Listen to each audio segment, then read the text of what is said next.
Hey, good morning, y'all. This weather has changed. Oh my goodness, and my camera is foggy, so let's go down here. There we go. And wipe it off. There we go. I don't look like I am, what's her name? What's the name of that TV show? Moonlighting. Sybil Shepherd used to always insist on them putting a filter over the lens so that she would appear to be like angelic. So I have a 2 o'clock meeting with my boss. So I want to take a minute, stretch my legs, and just finish doing a bunch of rubrics. For those of you who don't know, yeah, I got a real job. And I design online courses. And I teach people for a living. Hey, Vicki. So I've been an educator for, I'm not even going to tell you how long, because shit, you can see the gray hairs, okay?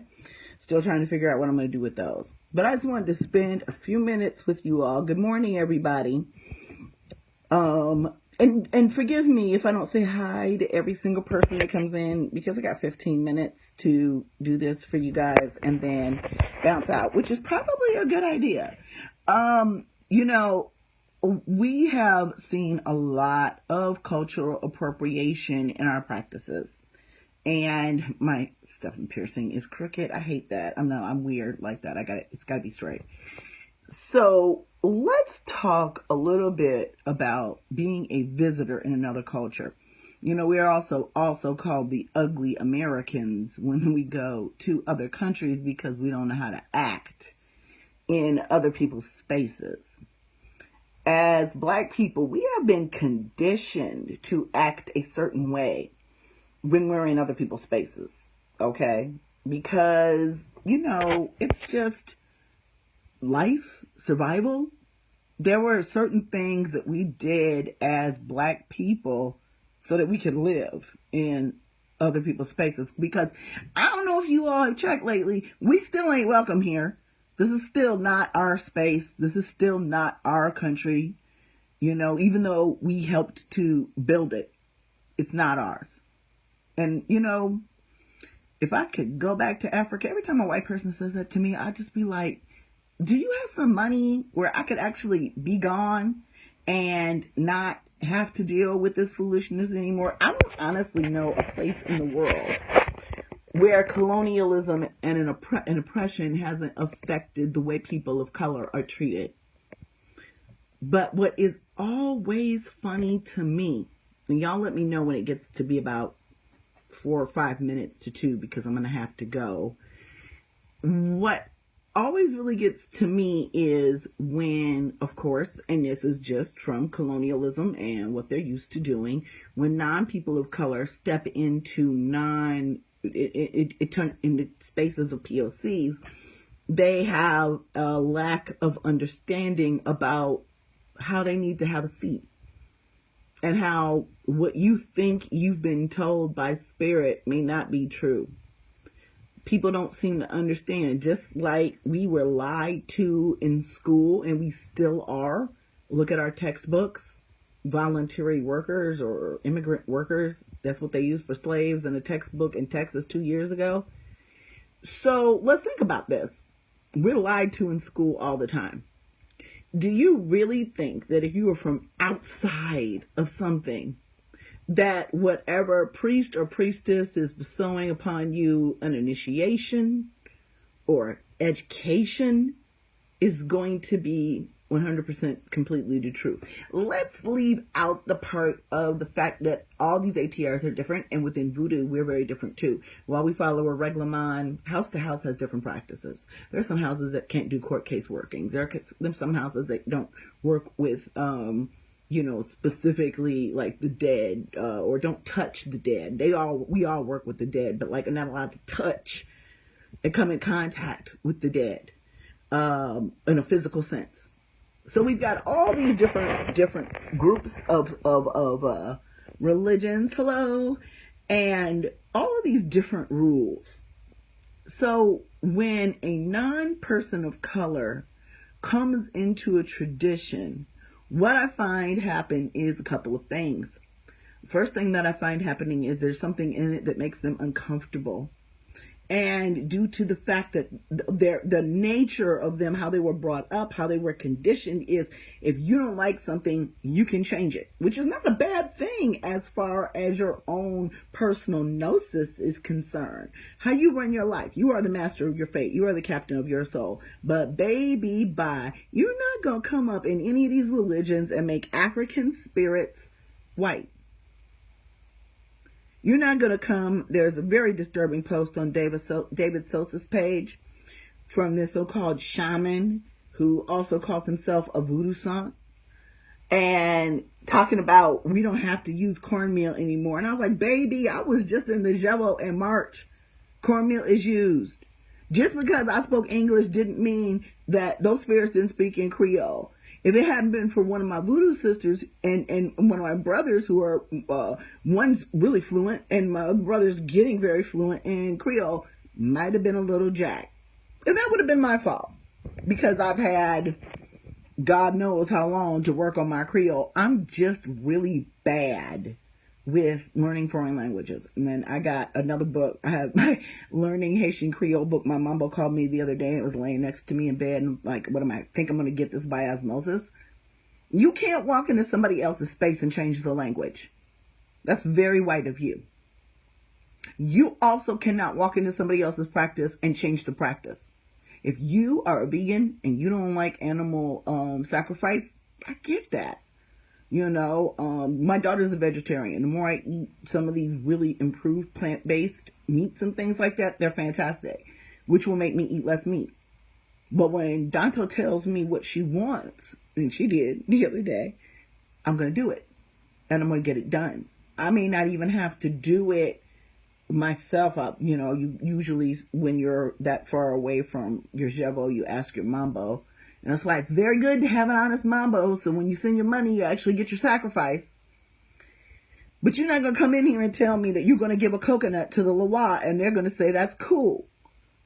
Okay?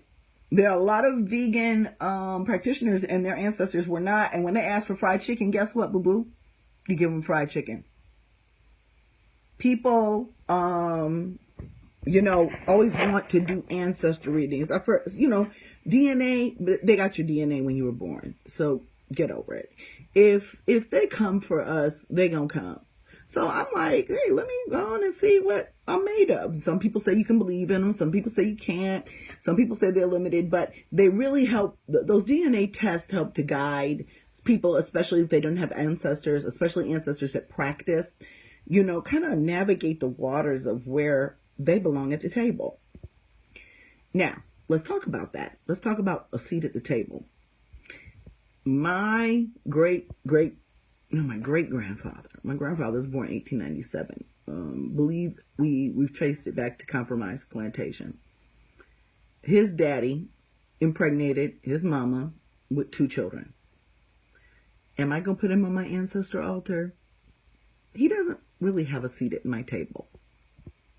I'm not ashamed of what I am. European ancestry will help me tap into other forms of magic.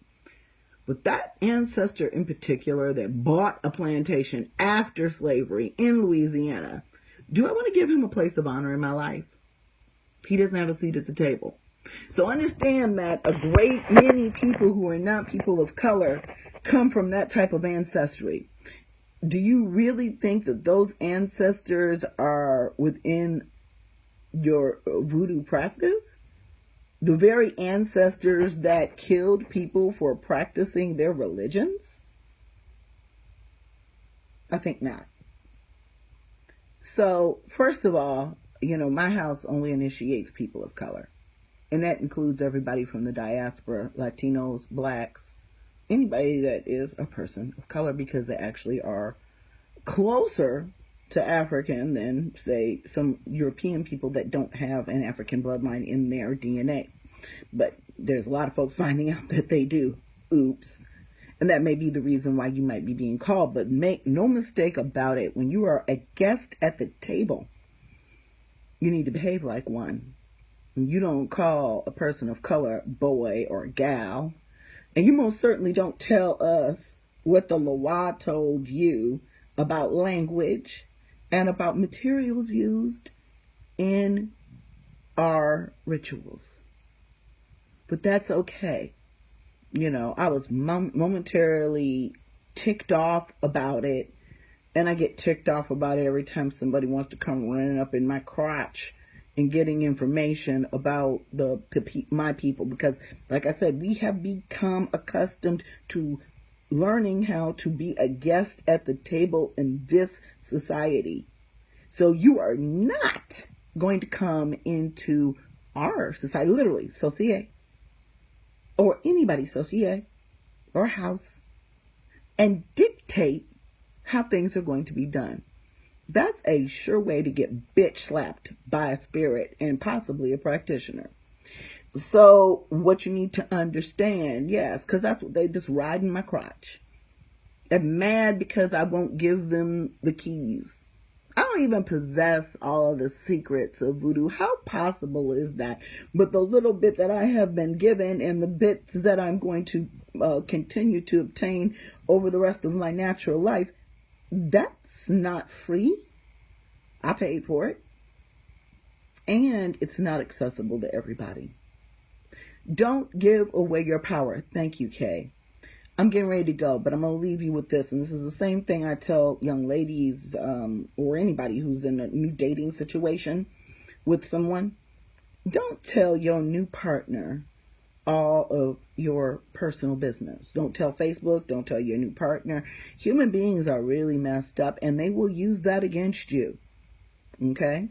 Don't give your power to other people so that they can use it against you. And do not tolerate disrespect of your own people and your spirits. So that's my word for y'all today. Please share this.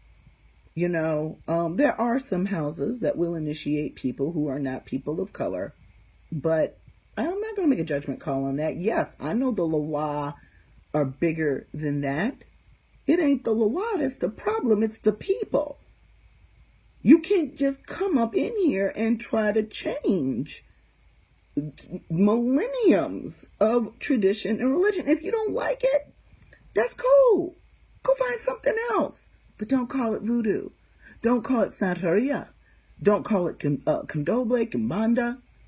Don't call it any of those things. You can call it fuck shit, mismash, goulash, but you cannot call it an ATR. If my blackness about my ATR offends you, guess what? They're black. Move on. Find something else. I don't understand why people don't want to tap into the powers of their own ancestors. Well, yeah, I do. Because they're ashamed. As they should be. Because some of these ancestors and some of these other practices, even within my own bloodline, are not spirits that I care to venerate. But be careful, because I've watched people be eaten from the inside out from misbehavior and disrespect of spirit. And this is my public service announcement. In fact, whenever you get in an argument with a male sapien about our traditions, feel free to post this link. If they want to argue with me, tell them to hit me in inbox. Bye.